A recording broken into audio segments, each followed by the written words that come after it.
Masih ingat Denada, penyanyi rap 1990-an? Begini kabar terbarunya. Pecinta musik rap tanah air pasti sudah tidak asing dengan sosok Denada.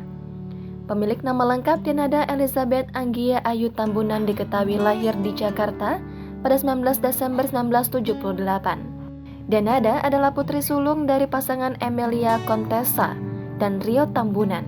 Denada mengawali karir sebagai penyanyi dari pop hingga rap. Ia kemudian dikenal sebagai rapper wanita papan atas Indonesia pada tahun 1990-an. Denada sempat meninggalkan karir rapper untuk melanjutkan pendidikan di Australia. Sekembalinya di Indonesia, Denada mencoba kembali ke dunia musik namun berpindah ke aliran dangdut. Pada tahun 2009, Denada pernah menjadi model Jerry Aurum yang meluncurkan album foto berjudul In My Room.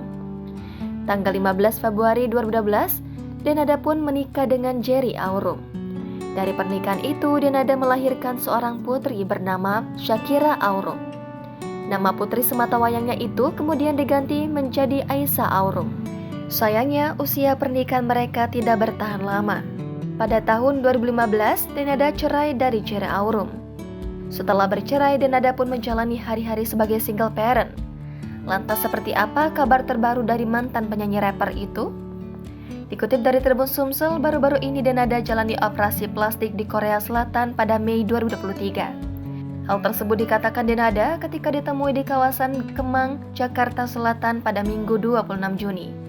Denada mengungkapkan alasan dirinya menjalani operasi plastik karena untuk menunjang penampilannya, mencari uang demi bisa bertahan hidup di Singapura bersama putri tercintanya Aisyah. Sebelum operasi plastik, Denada mengaku menangis semalaman. Ikhtiar Denada pun semakin merambah dalam menjaga penampilan dan paras wajahnya dengan melakukan operasi plastik di Korea Selatan. Denada tak menampik sebelum menjalani operasi plastik bagian bawah dagu. Ia sempat menangis semalaman karena takut dengan jarum suntik. Selain demi menjaga penampilan, langkah Denada operasi plastik sebagai bentuk keseriusannya dalam bekerja. Malam sebelum aku tuh besokannya mau prosedur, mau operasi plastik, aku tuh sampai nangis. Tapi aku dalam hati aku terus zikir, aku terus bilang, dikasih sama Allah, berdoa bahwa ini ya, ikhtiarku adalah untuk berikhtiar sebagai bagian dari ikhtiarku untuk mencari nafkah. Di luar ikhtiarnya dalam bekerja, Denada memang merasa kulit dan wajah tubuhnya tidak sekencang dahulu, sehingga ia memutuskan untuk operasi plastik.